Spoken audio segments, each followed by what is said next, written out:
right, welcome back into Indie B&B. Today we are joined by Nisa Lamage from Brooklyn of the band Nisa or the act Nisa. Nisa, how are we doing today? Doing good, I can't complain. It was raining earlier today in Brooklyn, but it's no longer raining. I'm gonna go get Szechuan food later, so excited to be doing this today. Awesome. Get a little Chinese, right? Szechuan's Chinese, right? Yeah, it's like really spicy usually, or like most of the foods are traditionally really spicy. And I am not very good with like high spice, but I've been building my tolerance up. So every time I go eat Szechuan, it's like a test to see how I'm doing and like if I'm actually improving. And I think I'm doing pretty well. Is there like an Olympics you're building towards there for like what's your end goal to get to like a point where you're like, hey, I confidently can go in and be like, I can take the mile no matter what, or Exactly. I mean, I just want like I don't want someone to look at me and be like, "Are you sure?" I want it to appear off of my like I need to radiate the confidence that I can eat really spicy food. So, I just feel like I'm really competitive sometimes with myself, even just like needing to like reach certain goals. And for me this year is like, all right, I'm gonna eat foods I've been like avoiding for whatever reason. And with spice, it's always been like a challenge for me. There's this Korean place also nearby where I live that I really like called Little Dukebi, and they have a really good spicy burrito, but I can never finish it. And I think it's just my head. Like I think I'm in my head now. I always get to like three-fourths of the way of the burrito, and I'm like, okay, I need to give up. So that's maybe let's say that finishing that burrito is my goal. I love it. I Great love goal. it.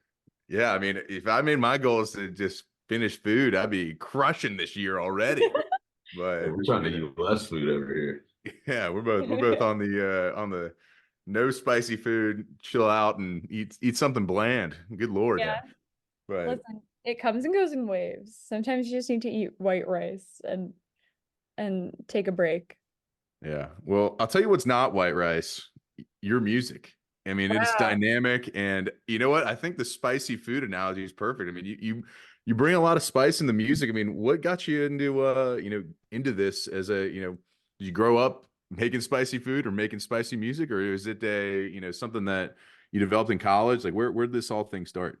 Well, I love that analogy, and I think it's a good one because it kind of started really randomly for me almost. Like I'd been playing guitar since I was young. I grew up in New York and I moved to Manhattan when I was like 8 or 9, and my dad got a job in this building as the super, and as like a trade, this guy in our building who like basically had like all these vintage guitars. My dad was like doing some repairs for him, and I went up with him one day and I saw the guitars and I was like, "Oh, these are so cool." And he was like, I'll tell you what, like, you can keep this for a day, and come back tomorrow and let me know what you think. And I think I took the guitar home and I looked up like smoke on the water tutorial or something. And learned how to play it. And I went back and I showed him and he was like, well, I'll give you a few lessons, for like a discounted rate. And I ended up really loving it. And after that, I think I didn't end up writing music for 10 years maybe after that. I like was a freshman in college when I started performing again. But I was listening to music all the time and playing around with my friends, and playing in a couple of my friends' bands and like afraid to write my own music. And I think it really started for me in college, like right around then. I started writing my own songs and sharing them. And then, yeah, after that, like around junior year of college, I think I recorded my first EP, which was Guilt Trip, and just kept writing and recording and never really looked back. That's awesome. That's awesome. With, obviously that amount of gap of time, like did you in high school, did you just continue just practicing and honing the craft and learning other people's songs? Like what was the, that kind of gap? Where would you fill it with, getting into, starting bands and stuff? Yeah, I had like a really funny like a band with my friends that we called Into Thin Air. Like one of us came up with it in high school and we were like, "Whoa, that's an amazing name." But we never really wrote much. We kind of like played Red Hot Chili Peppers songs and like really just were having fun with it. And I think I realized then that like this could be something really fun and exciting, and it could also be really meaningful for me. And in that gap, I think I kind of learned that like I found it to be more than a hobby. And I think like having fun with it initially was a good way for me to like understand that I didn't have to do it traditionally also. Because in that gap I also didn't really take lessons. I kind of just continued to play on my own. And it was like maybe like in college when I realized that I probably needed to be practicing more, and that's when I really took more time. But I think it led to me like discovering new things too. Like I play guitar in a kind of strange way sometimes, and I think that that's because I maybe didn't have the most like classical upbringing. But yeah, I think that gap was important because it like brought me back to it in a really hardcore way. Like I really was like, okay, I need to now spend all the time I can learning all that I can and like experimenting. What I was kind of looking at your Spotify profile and I read, how you basically didn't have like any kind of like music background, like even like listening to like, pop music or rock and roll music or anything like that. What were some of like the first bands that like you kind of got into that maybe morphed your sound now or even, at the beginning of when you started recording? Totally. I honestly like in high school, I started listening to Radiohead, and it was one of the bands that we were performing like songs of as well. And I really liked Tom York's songwriting and like just the band's performances. And I think they led me down this rabbit hole of like looking into like indie rock and Britpop bands. And then for me, it really became more evident that I was into like rock and pop. When I went to study abroad and I was in London for a year and I found PJ Harvey and I was like, okay, I'm obsessed with her. I love the way she writes and her raw performances. And from there I went into Blur and into Oasis and I kind of fell down this rabbit hole of like I want to write songs like this for a while just to see. And that's how my first EP came to be. And like specifically this song Ferris Wheel was written after I was listening to like Dry by PJ Harvey. I was like, I want to do this, I want to make this, but I also really want to write hooks that I could like perform in front of an audience that feel really authentic to me. So that EP was written in that time period, and I think when I first started to see people connecting to it and like people reached out about it, especially because it was like right at the start of the pandemic and like we weren't seeing each other, I realized that like that was the kind of music that I felt could break through to people and it encouraged me to keep trying. So yeah, I just kind of like have always looked at PJ for inspiration and like Tom York and then Kate Bush and that year was so formative for me for Mhm. sure. Because yeah, before that it wasn't much, especially not at home. Interesting. Within your, I guess, when you do write, do you ever have like obviously you take that year into account, but also like did you begin to like start noticing things in just as the city that you live in, like you start to kind of maybe go to different, indie venues and start to kind of getting into that music? Like how did that like the city of New York kind of shape your sound a little bit? Yeah, I found that like moving to Brooklyn, I moved to Bushwick first. And they're just like if you walk outside of like the L train on off the Jefferson stop, there's already like three venues where a lot of my friends were playing, and also just like you could walk in on any given night and you'd hear like an amazing band, a local band, maybe a band that moved to New York like from another town, so they bring their own sound. And it was this like diversity of sound, just like every neighborhood has a different venue too, where you can kind of explore that. And I didn't really tap into that until I was like 18 or 19, but then it was like relentlessly like just like meeting friends who all brought their own like sound to my life and also just like feeling so inspired by them. And a similar thing happened when I was in London too, where I would like go to shows. I remember I went to see Catfish and the Bottlemen on my own one year on Halloween in London, and it was like that show was so sick and everyone was so excited, and it was like one of the first performances I saw where I was like, cool, I want to be doing that on a stage. So just experiences like that, I think in New York specifically also were definitely like eye-opening. That's awesome. That's awesome. Well, I mean, I think Tash and I both wanted to spotlight one of your songs, and you've kind of gotten into your writing process a little bit and just some things that have influenced you. But like, Smokescreen is one of your newer ones that I believe has come out this year, and we kind of both analyzed that one and as like, hey, this is something that we want to hear about. How did you start and to finish? Like, how did it come to be? And did that one start from a show you went to, or a specific song you listened to, and you're like, man, I think this is like how I want to write. I want to write a song like this, or where did it come from?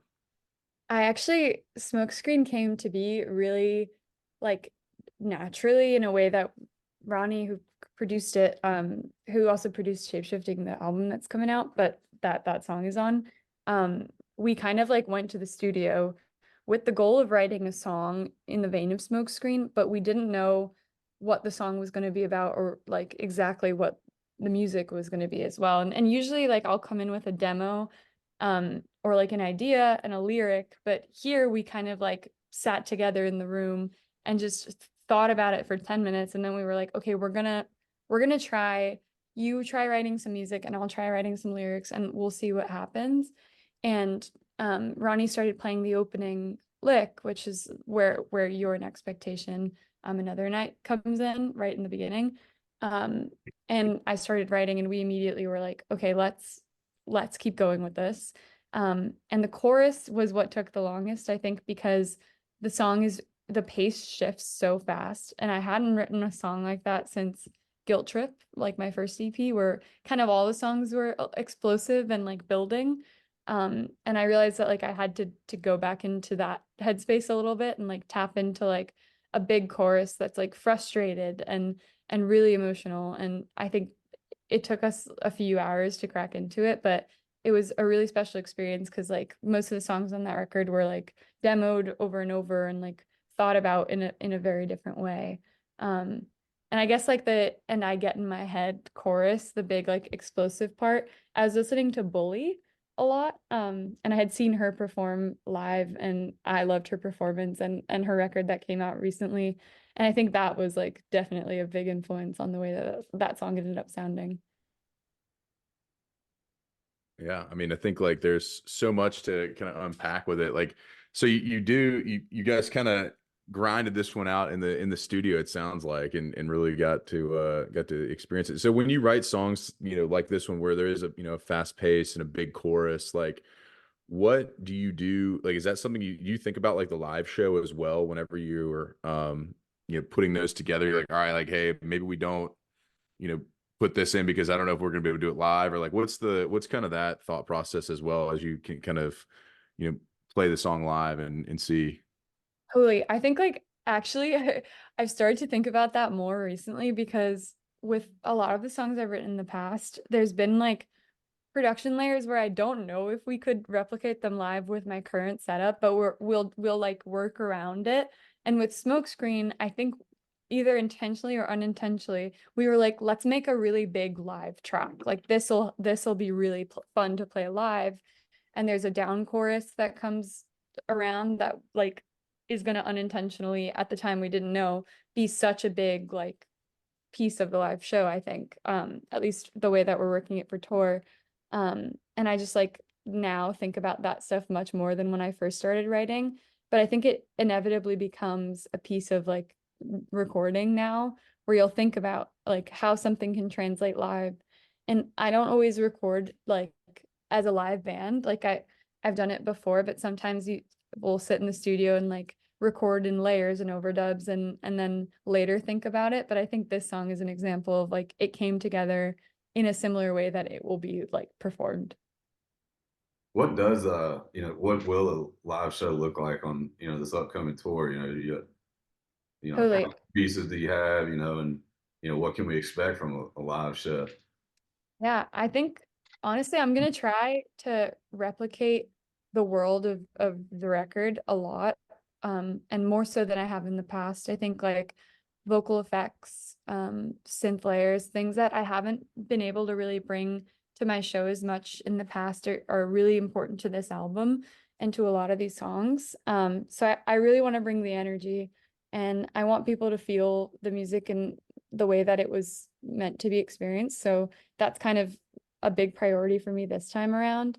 And I want songs like Smokescreen to really hit. And I think like part of that for us is going to be with rehearsals, just like figuring out ways to play the songs that maybe don't sound exactly like the record, but will really feel explosive in the room. So that's more so what to expect out of the show this time around. We talking, we getting some pyro, Oh, big time. custom light show. What do I we get? do I do think I'm gonna get a lighting person for my New York show. So that'll be really exciting. I haven't done that before, but yeah, I have a lot of friends who do like graphics in the background of their shows. So I think that's always fun. But yeah, maybe cannons, like if it's in the budget, a cannon and like maybe like one flamethrower that comes, someone brings a flamethrower on stage if we get like a permit for that, but I haven't inquired yet. Gotcha. Yeah, you'll have to clear that with a few people, but not that many, I think. Like, I mean, Probably not I've that. seen some more wilder things. So, I'm just Yeah, picturing Once Upon a Time in Hollywood when he goes off with the that's flamethrower. exactly. I could probably get him to do it too. Yeah. I don't know. Maybe like I think Leo's free. yeah, I think that could happen. I also just like there's this, I don't, this is a very specific reference, but this NBA halftime performance that this dog does where he's like balanced, it's like like some kind of like acrobatic dog that shows up to all the halftime shows. Like if you watch an NBA like I guess like a local broadcast, you'll see it. And he's this perfect little chihuahua who can do all these tricks. And I really want to find out who is this dog and where can I contact them for like one show one day. But I feel like I don't have NBA money, so I won't be able to like he has bigger things. So but that'd be the dream. Yeah, I mean, nothing wrong with asking. Yeah, yeah, exactly. 100%, 100%. You miss 100% of shots you don't take. So, For sure. well, I mean, I think like you've got you kind of the plan for the tour coming forward. Any great like, have you done touring in the past? Like, and what are some of the venues that kind of stick out to you, whether they are in New York or if they're, in other places, like where are some of the places that you've, had a good connection and had a great show? Totally. I toured a bunch last year. I did a February tour up to Canada and I had a really great time. It was so cold. We ended up going to Burlington when there was like a polar vortex. But I really connected to that town and I thought it was really special. So I'm going to shout out Radio Bean because we played there in it was maybe below freezing inside, but everyone in there was so warm and so welcoming and like people showed up to the show and everyone was really in such high spirits and I think like they're definitely more used to the weather than we were. Like I was wearing maybe like a hoodie and a scarf on stage because I'm so weak when it comes to cold, but it was such a great show and I really enjoyed the city and I hope to go back. And similarly, I think I'm going to shout out Casa de Popolo in Montreal. That place was so cool and it was one of my favorite shows and a show where I think like community really stuck out to me. Like everyone in Montreal seems to support the arts and just are so stoked about coming out and like seeing bands who tour. And I talked to so many people that night who were so curious about New York and like our project and I really loved it there. And yeah, I think like we went to a couple of venues in the South. We went to South by last year that I really enjoyed. We played at a place in New Orleans that was like a really small bar, but also like a beautiful venue. But I can't remember the name of it, so I'll have to find it. But New Orleans was really fun, and it was a similar thing where I think like people just enjoy life in a really special way, and I had such a good time there as well. But yeah, I'll be touring for 4 dates this time around on the East Coast. So I'm excited to do some East Coast dates again for this album. I love it. When's the tour start? What's what's kind of the plug and all the, where do we need to go from here? What do we Oh, got yeah. coming up? So on May 7th, I'll be having my hometown album release show at Baby's All Right in Brooklyn. And that'll kick tour off for the next 3 dates, which will be Washington, D.C. at Pie Shop on the 8th. And then we're doing Boston at the Lily Pad on May 11th, which I'm really excited about. I love Boston and my sister lives there, so it'll be a fun show. And then Philly is going to be the last date. And we're doing Milk Boy, which I actually played last year and had a really great time. And that'll be on the 12th. So it's a pretty short run, but it's going to be a really fun time.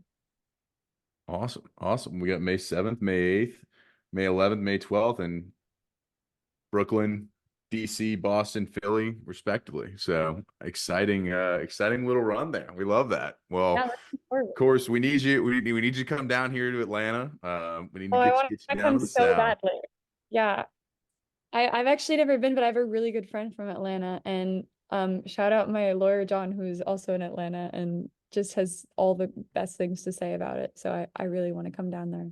Yeah, we get you. We'll treat you right down here for sure. So, I think we want to transition over to a little some silliness here. A little Pete Peterson's party pack of questions. We've been grilling her on some serious stuff about live music and the creative process. Let's get into whether she likes cake or pie or not. So here we go. Pete Peterson's party pack of questions, and the first question is cake or pie. Nisa Lamanche, Ooh. what say you? It's got to be cake. Sorry, I love pie, but I feel like there's more variety with cakes. Like I haven't experienced crazy pies yet, but I've had some crazy cakes. So All right, we need more crazy pies. All right, to get her on the side. But salad or soup? What are you preferring with your sandwich? ooh, soup because you have to dip the bread in something. You're not gonna dip the bread in a salad. True, true. All right, sunrise or sunset? What are you seeing more of these days? I wish I could say sunrise. I think I wake up early, but not early enough for sunrise. And I love a good sunset, so it's sunset. All right, nothing like a sunset right over that Brooklyn Bridge where you can see it. Yeah, Oh man, I tell you what, exactly. home run or a touchdown? What would you rather do? Home run because I was watching the Super Bowl this year and I couldn't tell you. I was like trying to name the positions on the field and I was trying to guess because I was like, okay, if there's a quarterback, there has to be a halfback, which means there must be a whole-back. And everyone was like, no. So I think it has to be a home run because go Yankees.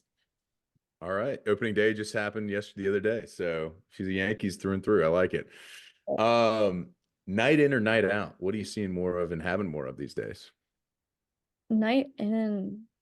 I like watching a movie and I'm like, I get tired by midnight. Like I went to a couple dinner parties this weekend and it was so hard after like 2 drinks and the clock hitting midnight. I was like, all right, guys, grandma's gotta go to bed. Like, see you all tomorrow at 8 a.m.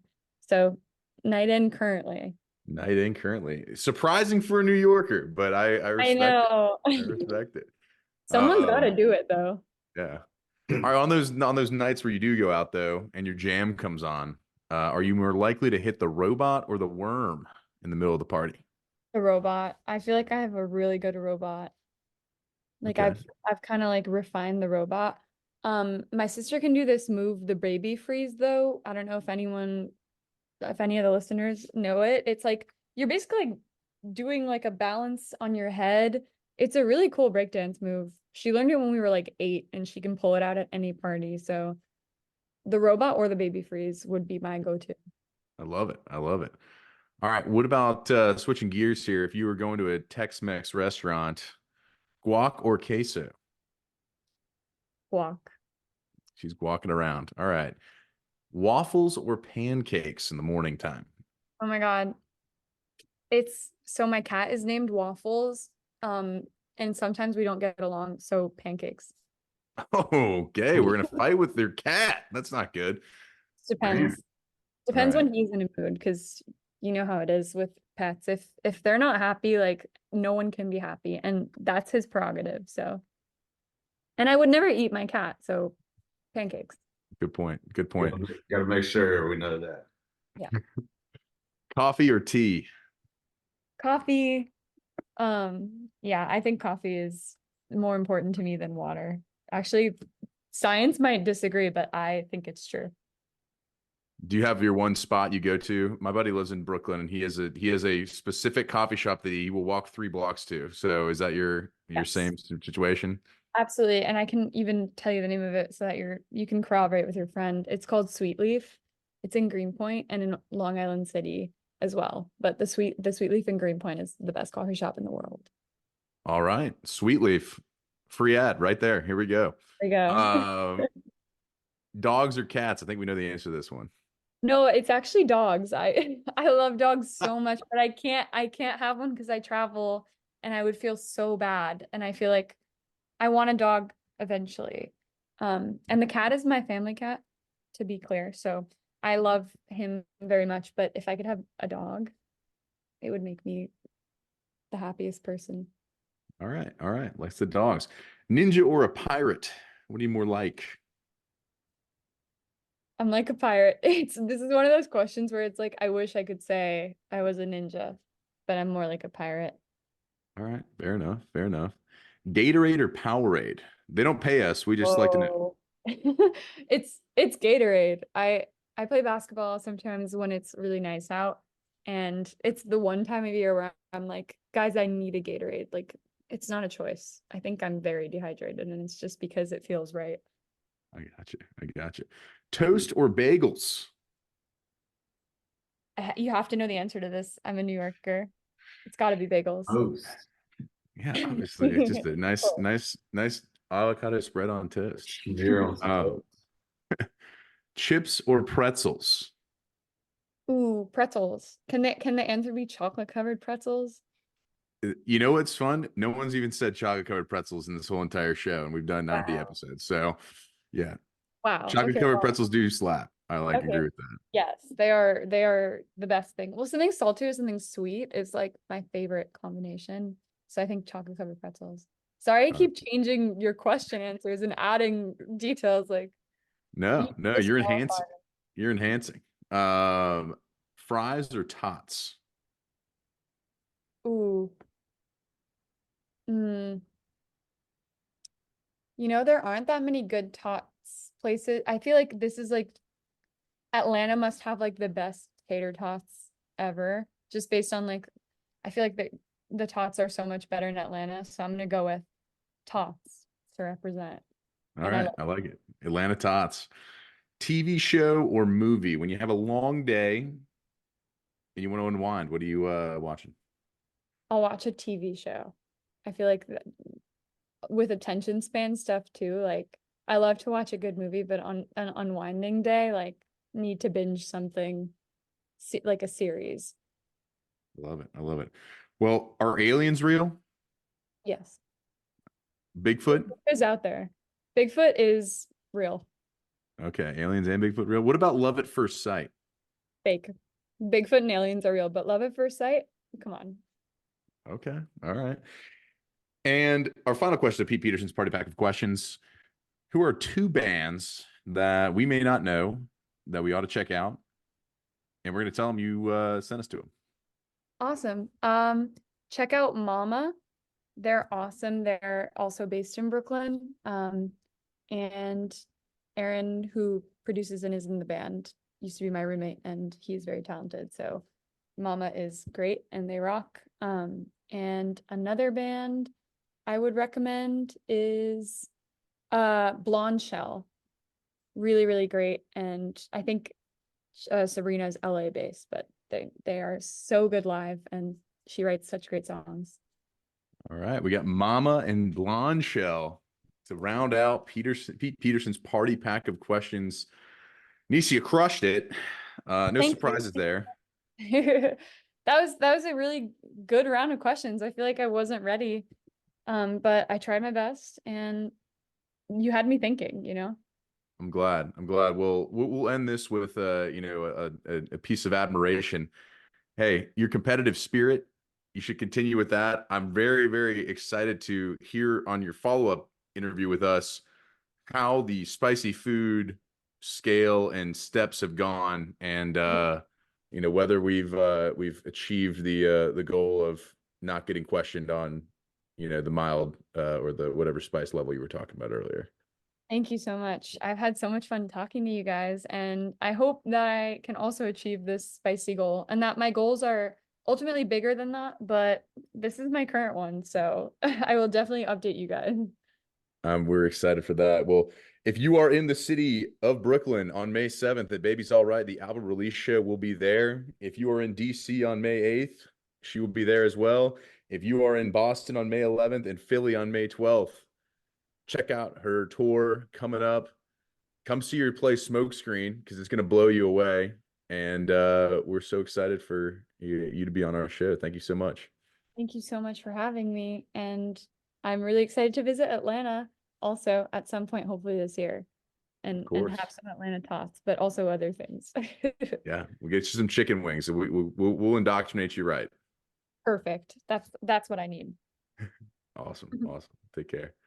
Thank you guys both so much.